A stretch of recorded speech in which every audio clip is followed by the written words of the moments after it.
No, I don't want wholesale changes because, like I said, I like the direction. A way of playing is sort of entertaining cricket as it's badged up by McCullum. That entertainment for a lot of fans is purely winning. Batters adapting now with their ability to play 360. That's been an incredible revelation and entertainment factor. But the best batters do it at the right times. The way we got out today, no footwork, nick outside off, caught second slip. That's that summed it up for me. That was that was in a nutshell what had gone wrong this series. I understand why we brought McCullum in. I absolutely do. But potentially decisions around everything he's done within the squad need to be challenged. And ultimately, that's what will happen now. We've looked at it and we think we need a better culture. Culture's great, and I understand why it exists, but it's got to lead to a better outcome. But if it doesn't lead to a successful outcome on the pitch, is culture overrated? Fletcher, in my time, was a bit of a revered character who had utmost authority. He was just sitting back and he was watching it. He was watching it unfold, and he was subtly moving the chess pieces to get them right. Come on, this is what it's come to. G.O. Jones cheating at true or false in close of play. That's the headline.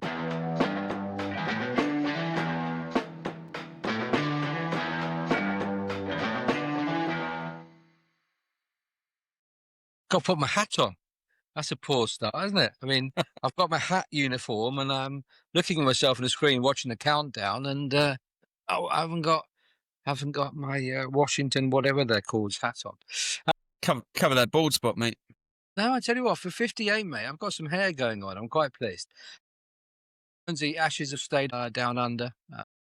So we must start by saying congratulations to the worst Australian side that's ever lived, apparently. It took them 10 days to demolish an England side that went down there with high hopes and a different approach. Australia, they may not have been the better side, let's say, man for man, but they certainly played the situation better. They played how they know how to play at home. So yeah, well done. Well done. Move on. I mean, they caught better, they bowled better lengths, they batted through the gears, all that stuff. I'm going to bore you with some stats for a bit. Actually, before we do that, Mr. Man, has he appeared today, or what's the mug of choice? Mug of choice. You're into my props. If I'm not under a table, props, you want to know. Yeah, you tell me to. Tell me where to sit. So for those listening and those watching on YouTube, he tells me everything I need to do on this. So today is Merry Christmas. Merry Christmas to the Australian cricket team. From my lad Tommy. This is a mug that was made at his primary school, Wickenbrew Primary School. He did the drawing and they printed it up. So excellent, lovely. The reason, I mean, I'm interested. I mean, you've hidden under a desk, you've thrown the white towel in, you sat in front of your grandma's curtains, and you brought out a Mr. Men mug. I mean, I need some sort of editorial control on the whole thing. Back to these numbers I had a look at this morning. Right, so you ready? Yeah. I'll try and do as quickly as possible so you don't get totally bored. In the 21st century, the average number of overs per innings in Test cricket is 88 or so. England, who have batted, all the way through for the first three Tests, have averaged 68 overs per inning. So 20 overs short. This is back to, remember, Compo was talking about bat time. So Australia, if you take out the second innings in both in Perth and the Gabba, because that skews the figures a bit, batted 84.5, so much closer to the average. And does that tell the whole story, do you think? Because we'll come to run rates in a minute, but do you think the fact that England left so much on the table, if you like, is a problem? In this series, definitely, yeah, because the one thing you have to do in Australia is see off the new ball, then bat that middle period time, and then cash in later on. And this side hasn't done that consistently at all, and so going from positions of real strength like that Perth first Test match, a real strength position, and that's your opportunity to grind them down. What do? We chuck it away and we lose that. We lose in 2 days, and that for me. So yeah, the numbers of overs show a bit of a picture. Yeah, 60 compared to 80. So that's but it's more been the way in which how we've got to only batting 60. Losing in clumps, playing these massive expansive drives to get us out. Sort of getting in and getting out, and so it's been that. Yes, your numbers, I know you like them, and they do show it, but there's a bit more to it than that. Yeah, okay, well, let's put run rates into that then, because that's probably the other statistic that we need to look at. And if we stick with Perth, because I think, once Perth unravelled as much as it did, it was very difficult for England to get it back. If you look at the Perth, England's first innings, the run rate was 5.24, and Australia's was 2.1 in return, right? And England have taken the lead, remember, going into their second innings, where they went at 4.73. England's first innings, 32 overs. Their second innings, 34 overs. And then Travis Head came out and in 28.2 overs at a strike rate of 7.24 took the Ashes away effectively. 2 days in, I know it's 10 days in Australia won it, but 2 days in the Ashes had gone. So there are a number of things in there, like you said. England are very one-paced, but what has been good is the run rates have come down, and I say good because I'm come on to a point. In Adelaide, the run rates were in the 3s compared with the 5s and the 4s for England in the first innings. Are they learning to play Test cricket in a way that everyone expects them to play? If they are, it's too late. Well, yeah, they've lost it. Yeah, and you can then bring it back to. So to answer your question, they're playing in a way that we've asked for. So England cricket team pitch up in Perth. Play in a featherbed in Lilac Hill means nothing, and then they go into the first Test match trying to play a method of which they've played in the home series against India, had some success, but ultimately threw away victory. So they've pitched up thinking we're onto something here. This is the way we do it. This is the way we're going to go about it. And it's blown up. It's completely blown up in their face, and they've all gone, okay, we need a level of adaptation. Still keep doing what you're doing, lads, because that's the way we do it. That's the way I want you to do it. Still keep doing it, but it didn't work, so we may have to slightly adjust. Tried that in Brisbane. Didn't work. Some horrific shots again. We're still doing the same thing to a level. Still keep going, lads, because that's the way I want you to do it. That's the way we've talked about our methodology. Didn't work. Imagine if Joe Root hadn't got his 100, your figures there, would have been even worse. And then we get to Perth, and where it's all gone and dead and buried, and we're actually showing a level of application to Adelaide.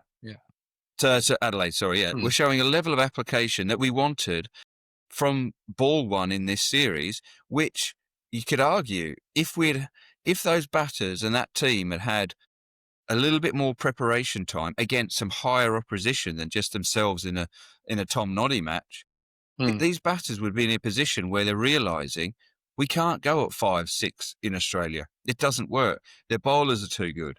And so it comes back to that bit at the start where that, and I know it's going to be looked into so much. It already has. Reading articles this morning, the inquest is already happening there. We arrived on these shores naive to how good we thought we were and how we could play.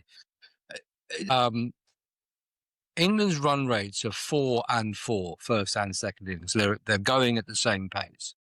So, and Australia's first innings run rate is 3.5.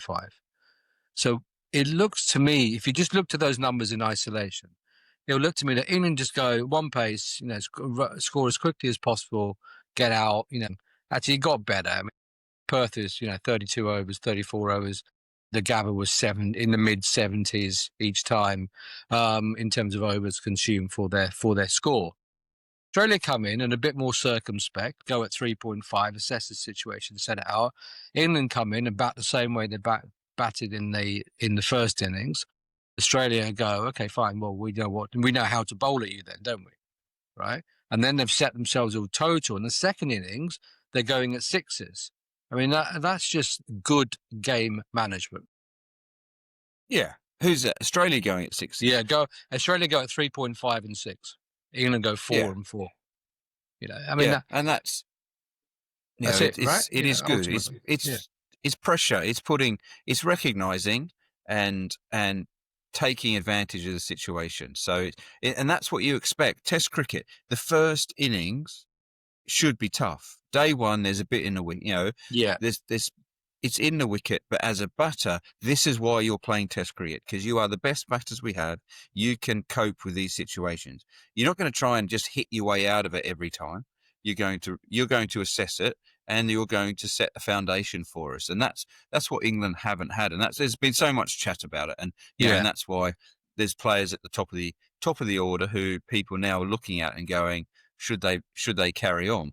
And so that's the thing for me, is that. And I was really excited coming into this series. I thought we had, I did have doubts up the top, that the way that the players went about it, because on certain wickets, it's a risky situation, and it's the risk strategy has been totally highlighted on this tour. It won't necessarily on other tours. It hasn't been highlighted as much because the wickets have been allowed the players to play the way. There hasn't had the bounce, so Zach Crawley can climb into his drives. Ben Duckett hasn't shown that potentially his height has been an issue with the bouncing ball, and because of that, his technique.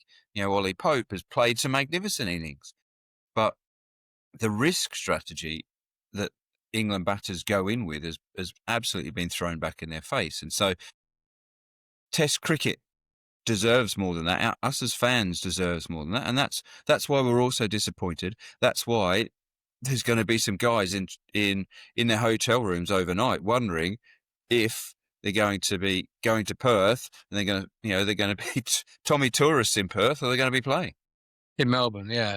I keep saying Perth. Why is Perth no, in my head? Do you like It's Perth? too early. Like favourite places? It's too. It's too. Yeah, it's disappointment, right? Melbourne, right? Come on, keep getting Melbourne. I think my concern with all of this is that the next time that we do a review, it'll be on Boxing Day morning. So I don't know. You might be in Christchurch or blooming Durban if we're struggling at this particular point.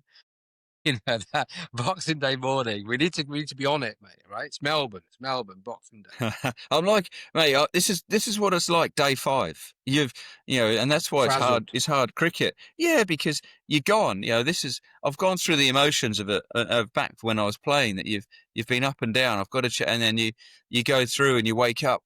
You're watching. I've been watching every start of play and getting. And then get to a point where I can't stay awake, or I've snoozed through a lot of it. So, right, I've got to go to bed now and wake up. And so come day 5, I'm gone. I'm absolutely shattered. So you can see why as a player, it's difficult on day 5 when you need to win matches.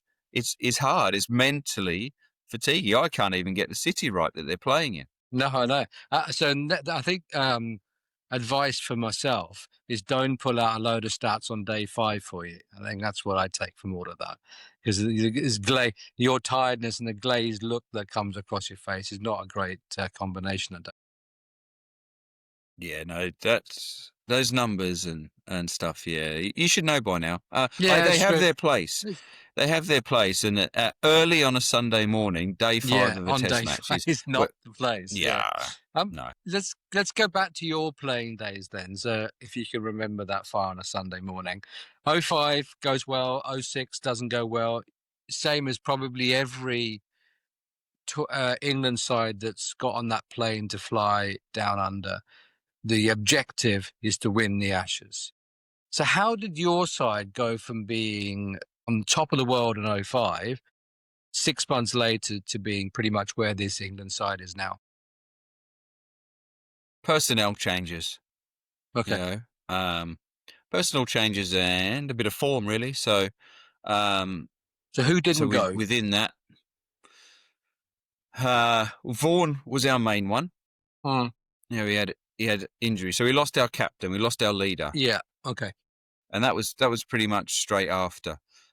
Simon Jones didn't go. He injured himself at Trent Bridge. Sort of he wasn't there. So that spearhead of attack we had was decimated. Ashley Giles, very similarly finished. Didn't play all the test matches. He actually he flew home because his wife wasn't well. So Monty came in for that. So, even in that, we went to Pakistan, the end of 05. Okay. In the end of the year, and we lost out there, and that was because again Varney didn't go there. We had a different side. So it was for me it was personnel. All that the build up we had. So let's go. Before 05, changes had been made. So some players, Mark Butcher, Nasser Hussain, Graham Thorpe, were in when I first went on tour. They were the players that were in and around the squad. Legends of England cricket, guys who'd been successful. Transition was made where I was brought in, KP was brought in, sort of Simon came back into the fold. So who else? Ian Bell, these sort of guys. So there was the change in the personnel were decided for that Ashes series, and we built up for it, a bit like what's gone on with this group. And we stayed together, and we formed a fantastic unit, and we knew how each other played, and it was balanced all the way through. And so with this side, they've sort of blindly charged ahead. You think of Mark Wood. He hasn't played for so long. Mm. He bowled 11 overs of Test match. We put so much. I was excited by him. We've put so much on him. Jofra Archer. He was an unknown going in. He's been brilliant. Yeah, he's so excellent. So that's the thing. You do build up for these Ashes series, and so for me, my side, we were decimated by personnel, and then things didn't go well out there. Trez was on the tour, then he had to go home. In the middle of a warm up match in Sydney. He left the tour. So that's what happened to our side. That our side was sort of ripped apart, and we were rebuilding on that 06-07. It was a bit of a rebuilding side that weren't ready for what was to come against them. And we had an Australian group, that team of Australian legends were hurting from 05. So they had so much inspiration to come at us with. They didn't talk to us. They refused. They brought back the ban, the old, Alan Border and these guys banned them from talking to us. So we were up against it as much. But I think that's the thing. We were a side that was not the shell of what we were. The 11 that have played has pretty much been the 11 that they've wanted to play for a long time.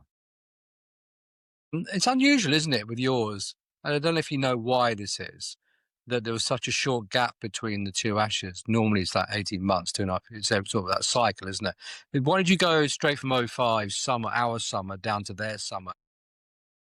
I think they were, what were they doing? Was there a World Cup or something like that? I can't really remember why, but I think they were getting it back on track to make it opposites. I can't remember why it hadn't happened, but because it was realignment for some reason. Yeah, because you, I think you sort of off the back of what you said, the Ricky Pontings of the world, getting that team together and saying they're not beating us down here, and the approach they took, you probably bore the brunt of that because of the short turnaround, if you like. England have taken, as you say, that side that they wanted, and then some incidentals because we've talked about the lack of a backup opener or whatever else, and they haven't taken that backup because, again, the word arrogance has been used, but they were so confident maybe that first choice 11 were going to do the job. They had nowhere else to go. Yeah, they had a bit of tweaking in the fast bowling ranks, didn't they? Yeah. And the option of Jacob Bethel lurking around. Yeah. But ultimately, he's still a bit of an unknown. So that's why Ollie Pope got his start and his. So yeah, it is a bit of the Baz McCullum way, isn't it? And the hierarchy, this current England team, is that they are all about instilling confidence with each other, which is absolutely fine, and that's what you need. You need that togetherness, and I understand it to a level. But then what you need people slightly outside the group to be looking at it and going, hang on a minute. You need that other voice. You need you need the opposition. If you just have one-way traffic and say, this is the way we're doing it, I'm in charge. I want to get rid of my fielding coach, get rid of the specialist wicket-keeping coach, get rid of I want less people around. I want less, I'm doing it all. This is probably where Rob Key comes into it. Keysy, I understand why we brought McCullum in. I absolutely do. But decisions around everything he's done within the squad need to be challenged. There needs to be some challenge. And ultimately, that's what will happen now. Now we've lost 3-0 in, ridiculous time. There'll be 10 some days. challenges, and there already has. Yeah. I've reading an article on BBC this morning. It's all about the challenges that are going to go back against McCullum, and it's things like that. Perceived golfing, perceived drinking culture. It's more important. There was something in that article that there was that the strength and conditioning coach had said about a morning run. 3 guys showed up.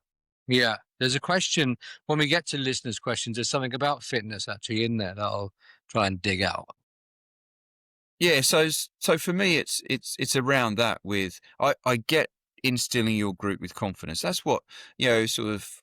If I think of what I'm doing with the Kent women and how we recover from, we had a very poor year last year, and how are we recovering? Well, we've looked at it and we think we need a better culture. So I've done some reading, I've done some good listening on stuff like that, and it's about that team unity. How can you get a united team moving forward? The one thing that we've looked at with the Kent women is our personnel. We have a method of how we want to play, and that's what Baz McCullum does. He has his method, and he's put people in there. But it's when that method doesn't work, it's watch your adaptations, because it has to be a live document. It can't just be ploughing on blindly all the time. As with the word brand, the phrase brand of cricket, the word culture gets thrown around a lot in these situations in teams. Culture's great. And I understand why it exists, but it's got to lead to a better outcome.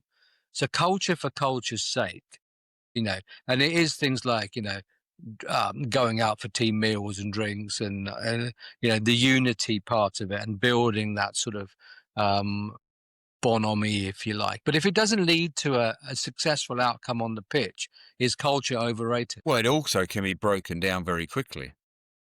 That's the one thing, is you can do what you like to build it up, but as soon as the cracks appear, that culture can fall down very quickly, unless it's a culture which is a magnificent one where you play a lot of golf and there isn't any pressure on you. That's a culture to be a part of, isn't it? And that's what people are annoyed about, is that these are our best cricketers. You're playing, they're playing for their country. They're getting paid really, really well. The perception of the culture is that they're not taking it seriously. Yeah. And that's what people aren't happy with. The interesting part of that is that the first part of the word culture is cult. And there's a lot of chat about the cult of McCullum. Oh, In the second half of the show, we're going to ask you, Jonesy, what England need to do to avoid a 5-0. Whitewash, is it inevitable? Heads are going to roll. What do you see going forward? But before that, I'd like to thank everyone who's listened so far to our show.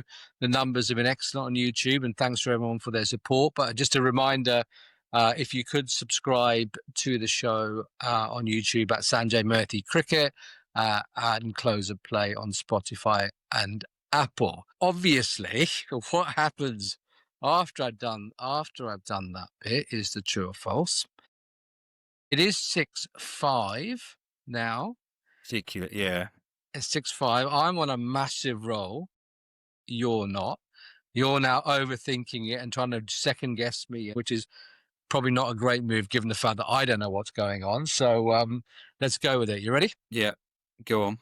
The third Ashes test of the 1912 Ashes was at the Oval. Can I see your hands, please? Are you keying this into co-pilot just to see? Yeah, it's You not are. working. I knew it.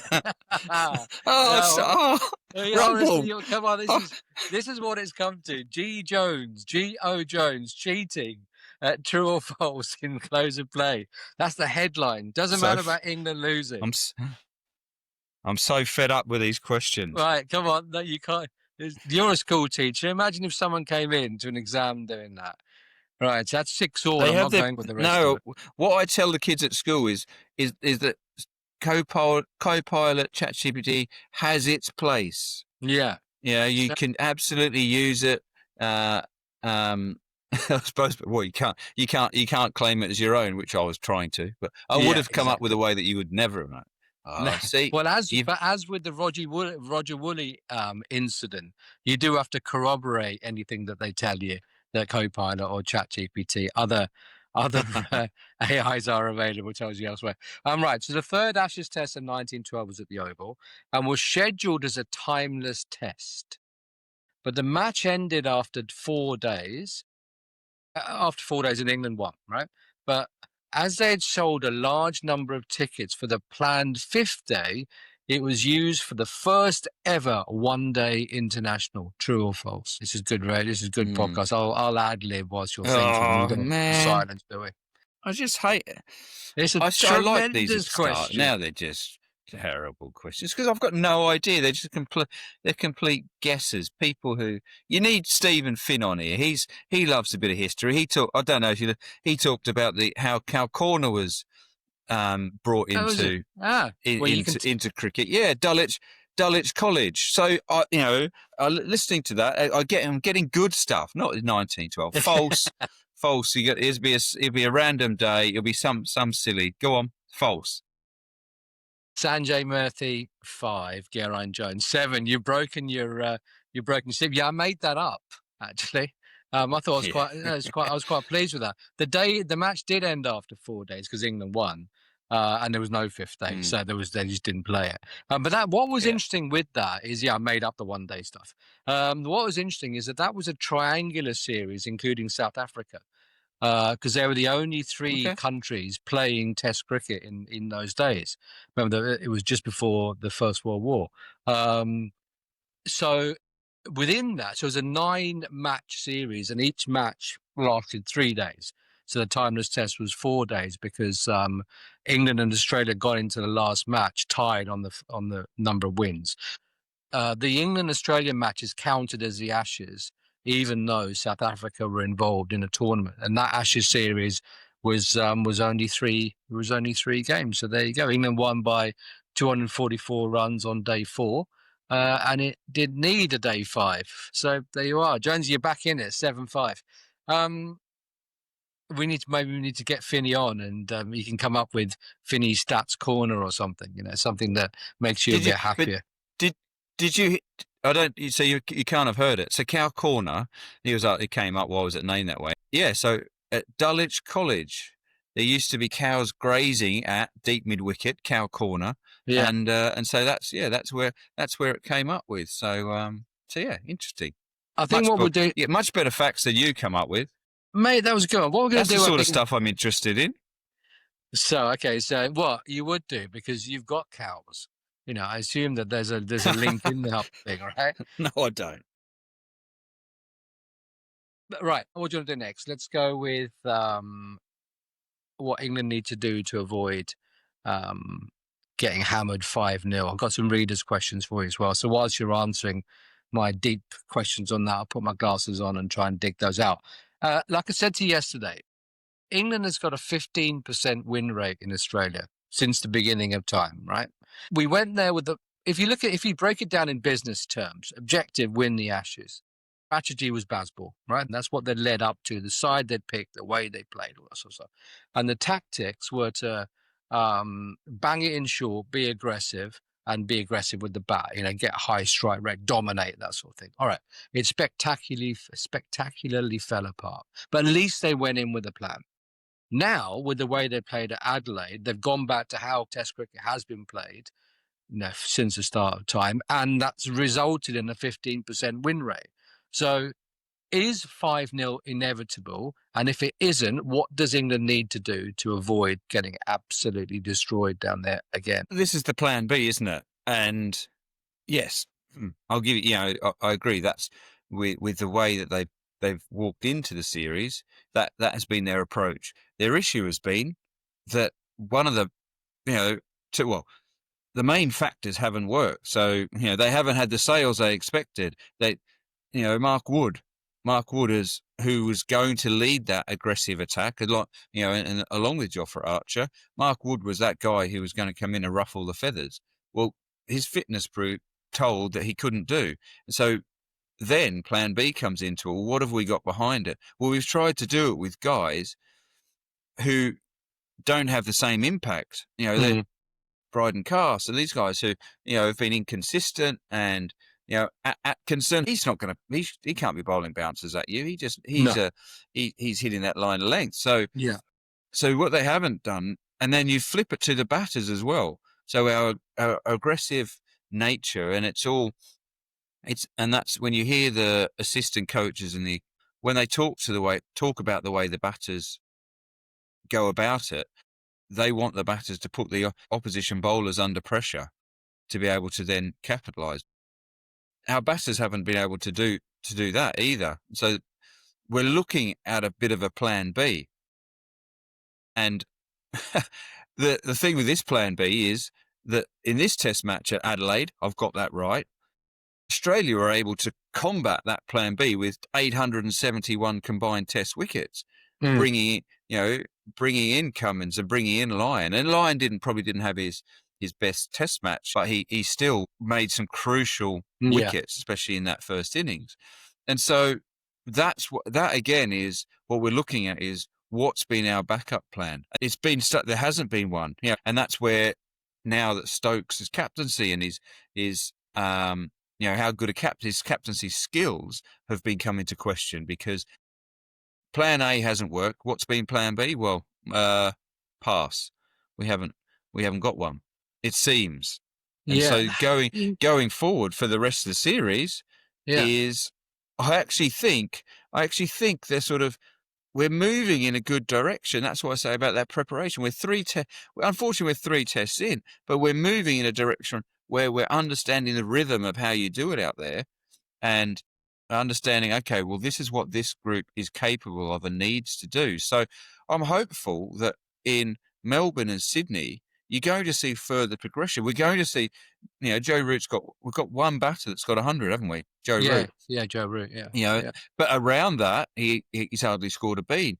We've seen Zach Crawley start to show some promise. We've seen Ben Stokes himself. We've seen Smith. So we're starting to see a progression to where we want a side performing. The issue is that we've the first 3 we've blindly ploughed on with a methodology that hasn't been, that hasn't worked.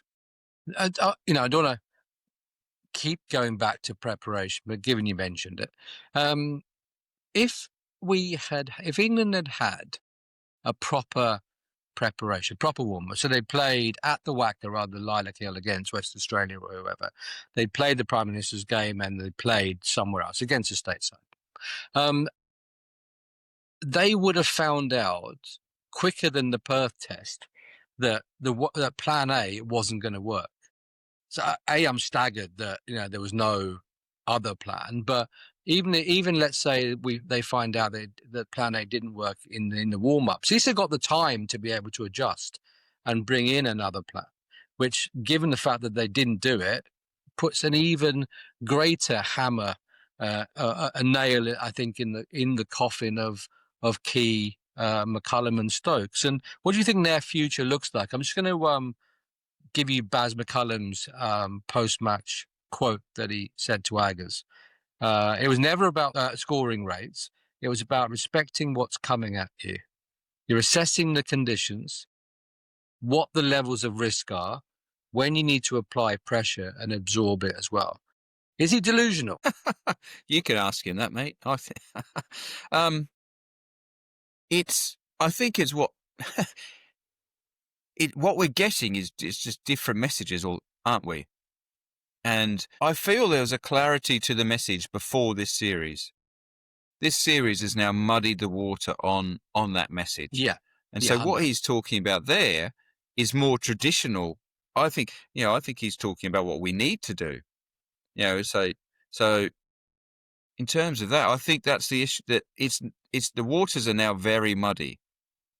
And it's with McCullum, I don't actually mind what he's come in and done. I don't mind the mindset shift that he's done to this England team. 100%. Because prior to that, in the Root era, it was bad, right? It lost 19 tests or something. Yeah, so I quite like it. It's been good to watch, and I've seen a direction. And I thought, actually, you know what, this is a good direction to go in. I suppose the issue is, the longer his reign's gone on, the bigger cracks that have sort of appeared with it.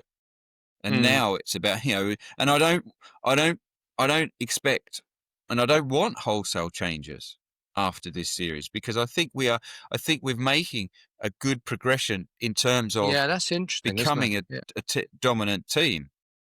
I don't want it. And, to go. Go on, you carry on. Yeah. Yeah. So, and all I was going to go back to is a bit of, we talked about that preparation prior to it.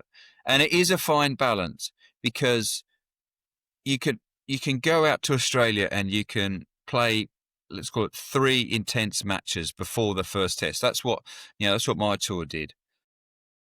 Come that first test match, you can be beaten up a bit already. So so there's a bit of understanding with the way that they've done it. I think that they went too far the other way. So there's now, and it's interesting to read, there are discussions on the next Ashes series in Australia. What that, again, I think the one thing, as I'm talking and what we're discussing here, the one thing that is coming out of everything is balance. We want to get to a balanced position. If we get to balance, we've got an exciting team under Brendan McCullum. We spoke yesterday, but when we were talking about Chris Woakes, people suited to conditions. The way that England can win test matches at home is very different to the way that England can win test matches away, Australia especially. I would agree with you. I know you like listening and learning and stuff. There was a Spanish conquistador called Cortes who had this phrase about burning the boats. So basically, he went and conquered some poor unsuspecting country in South America, and they fought back. And his team wanted to run away, and he said, "No, burn the boats. We're not leaving until we won." So I like that sort of that attitude to it, and I would tend to agree. When it's a bit like when Varney took over from Nasser, maybe. It wasn't going that well, and they had to be a drastic change of mindset, tactics, and personnel, leadership, etc., to be able to do what they did. And yeah, I would agree with you. So, but then when you start to muddy the waters and the clarity goes, what you started off trying to do in the first place becomes redundant. And do you think that this regime is now, because of what's happened, in that space, and therefore a sweep of Key, McCullum and Stokes is actually what's required to bring the clarity back? No. Okay. No, I don't. No, I don't want that wholesale changes, because, like I said, I like the direction. What there does need to happen is a look at everything around the team, and not just at the players, and even a little bit at the players, but a little bit around what provisions are there for them. The fact that we've reading it, and I'm not in there, so it's presumptions of stuff that I'm reading. I haven't been, I'm not in contact with any of them. It's not like I'm messaging Rob Key and say what's going on. It's absolutely not happening.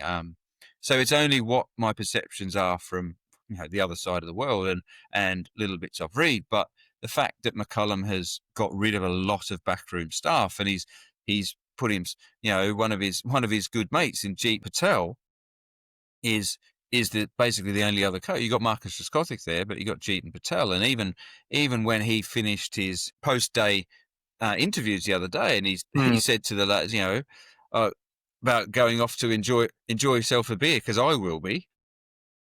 Those sort of things just don't help. And so I think looking at the makeup of what the whole England setup is probably needs to happen. And I think that's McCullum will have an idea. Key will definitely have an idea. He's a guy who likes looking at this stuff. He likes going against the grain, which is why he's got McCullum, and he won't just be going along with it. He's not afraid to challenge. That's why he's got the job. But so Keys' job now is to look and challenge at, listen, what you've got, your setup there, the way you've gone about, who you have. He either likes it or he doesn't, and it's his job to challenge and make subtle changes.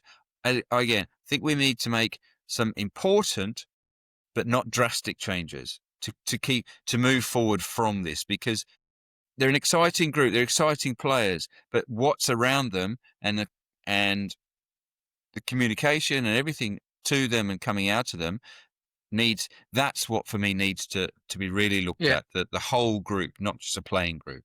The Ashes tends to be a watershed moment, doesn't it? We tend to work in Ashes cycles, and obviously there's one here in 2027, which is probably the next sort of, flagpole, tentpole, to use a crappy phrase, if you like.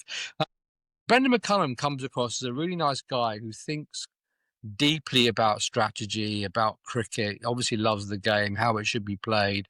And he is an anti-thinker, if you like, which is never a bad thing. Is he just in the wrong role? So, i.e., should there be somebody else who is head coach and Brendan McCullum's in there as some sort of strategist, sort of consultant type of role to mold the culture and the behaviours and the and how England approaches wins, and someone else is involved with the day-to-day? Actually, go the other way. I was sort of thinking about this. If I had a phone call to say, Keesy's been listening to this and he likes what we're saying and sort of what we. But my thing is I would look at, and that's what I mean about the makeup of the backroom staff and stuff like that. I'd actually say is you need more people to help you on the ground, getting these players right, and you being a bit away from the squad, a bit more, So Brendan McCullum, you're this figure in and around the squad, and it's quite clear you are leading the squad. But leave these other guys. We're going to get them ready for you, because my understanding is he does so much. Every morning he's out there doing the nicking.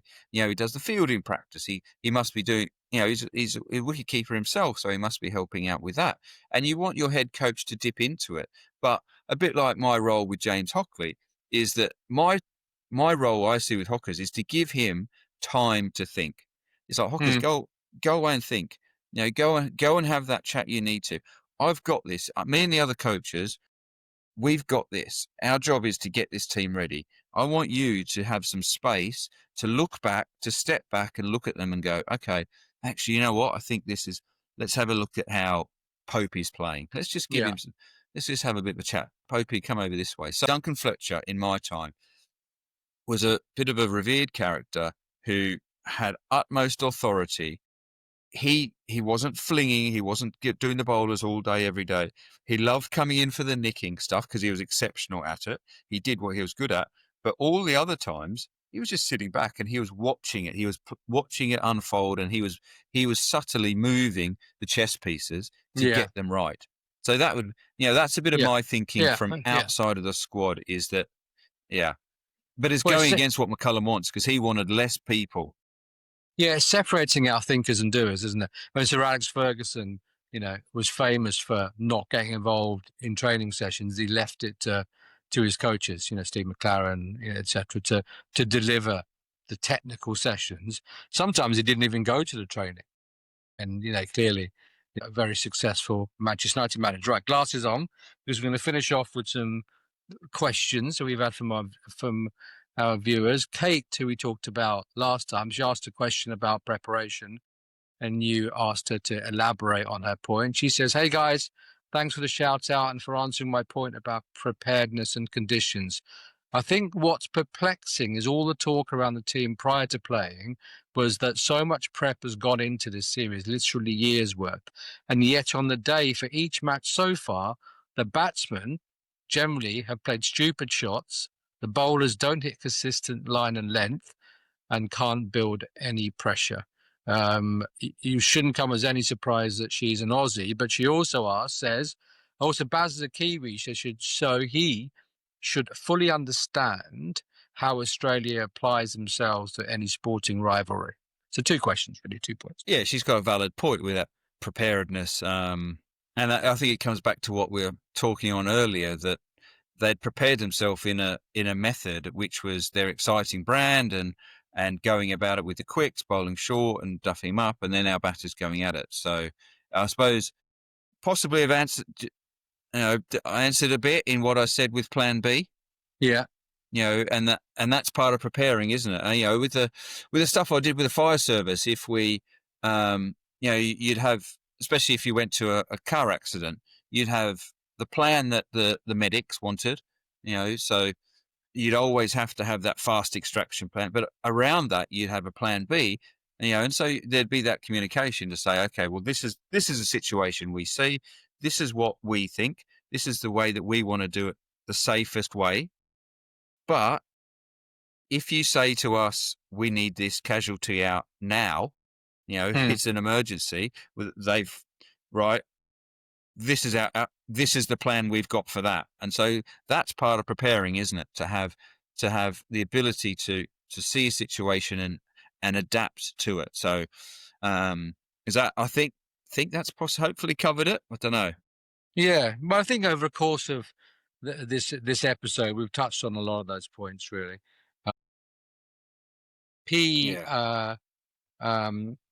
Arya Virgupta from India replied to Kate's comments, and a similar sort of thing, although he said it's bizarre. As Kate said, that a team who's been leading up to this has been found wanting in this day of technology. And then he says an army of analysts, too many if you ask me. How can a team be so ill prepared? You said about England getting rid of coaches, the technical delivery. Have they kept the digital side in place? Do you know? Are there an army of analysts and technologists, and are they looking at data all the time to corroborate their sort of gut feel thinking? Yeah, I think that is a big part of it behind it. Yeah, I think they would have taken an analyst with them, and that is how it's used, isn't it? And how they believe in it. We had Mark Garraway, who's now head of cricket down at Millfield School. He was the analyst, and it was early days for analysts, and so we took him on tours, and he actually he was the one that led pre-match discussions. So when we got together, he would have put together a little package, and he showed us highlights of the opposition, and then from the conversations that's where we came up with plans for them. So your analyst does lead it the way, but international cricket, they're going to know how Steve Smith bats, and so they're going to know how a lot of these. Weatherald may have been the only one that they were a bit unknown about, but they've actually shown to me that through research and potentially through an analyst, they've come up with a way to get him out. They either knock him on the pad or they bowl near his left ear. Well, right ear has a left, and he doesn't like it. So actually, to counter argue out, I think that's probably where an analyst has come in to help them there. So yes, in behind it, I do think the analyst potentially is someone who has stayed. It's I'd have to do some research to find out if the analyst was sent packing as well. Yeah. Now we close with your mate Biggie Smalls, who has sent I think Biggie Smalls likes writing because it's another very long reply. Actually, it comes in 3 parts. So I'm just going to try and do this succinctly. It's like one of my questions. He says, and he's an Aussie, you may say it was BS, which you did, but England's results are BS on numerous levels. The players haven't picked, they haven't performed, the mistakes were made in the prep, blah, blah, blah. The ethos and philosophy of Bazball are misguided. And he wants, as an Aussie, he wants McCullum, Key and Stokes to go. Basically what he's saying is if we'd admitted that everything that he had said in his post was right, so that Crawley, Duckett, Brooke has brain farts, Smiths has been poor while Carey's been fantastic. We put up a mediocrity and poor attitudes. Robinson was shafted for his attitude, but Archer's blah, blah, blah. He hasn't really got a point, but he just basically lists out a whole load of reasons why It's like it you, mate. wasn't bullshit. Anyway, apparently, keep living in denial, keep repeating the same mistakes. I will enjoy us Aussies smashing you again in 2 years because you failed to rectify the problems in time. That is Rob Key's job, isn't it? If he keeps his job, and I can't see Rob keep going. I don't see Conte, and this has been one of the reasons maybe why it is 15% win rate, the choppy change thing every single time, and continuity has been foregone for what a bright new nirvana that will arrive through somebody else who's got to start again every single time. So, what will they learn from what has happened? Well, that our methodology, our way of playing this sort of entertaining cricket as it's badged up by McCullum is, we're entertainers. That entertainment for a lot of fans is purely winning. That's where they want to go. That's why they travel out there, because they want to see win. So how do we win? Well, we need to adopt a bit more traditional style play on certain wickets and at certain times.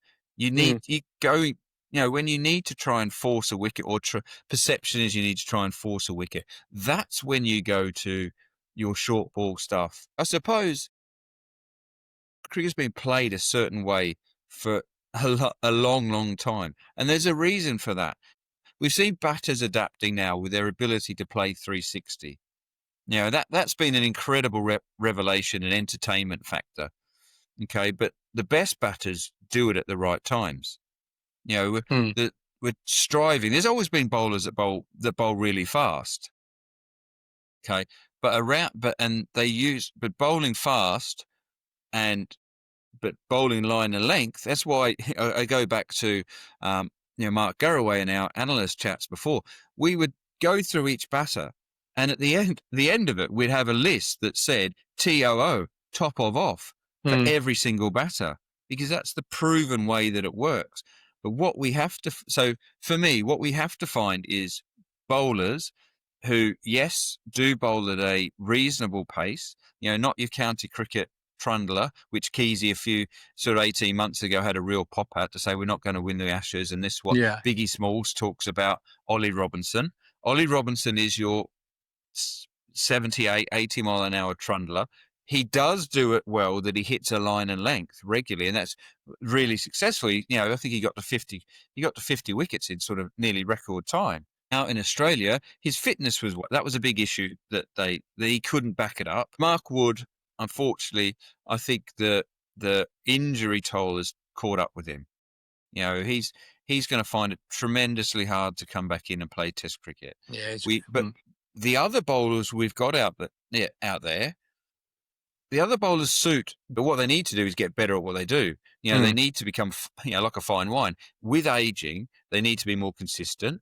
They need to hit that line of length, because can bowl the odd bumper, which is used to unsettle, is to basically, you force someone back, they're thinking about it, you pitch one up on a good length, and as Justin Langer's gone on and on and on about, a footwork gets you out, which ironically, that was the last wicket of today. It was I looked at that, and that for me, that summed it all up.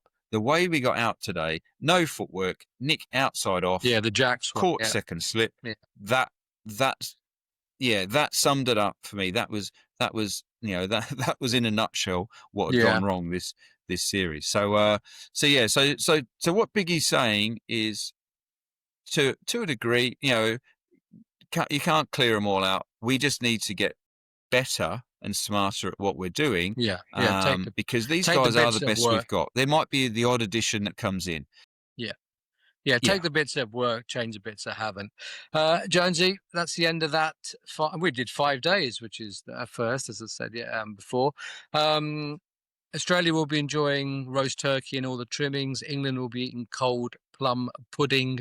But for whatever anybody's having on Christmas Day, I hope that you do have a good one, good festive period, and we will see you bright and early again on Boxing Day for the start of England's rise from the Ashes. Have a good one. See you guys. See you, mate.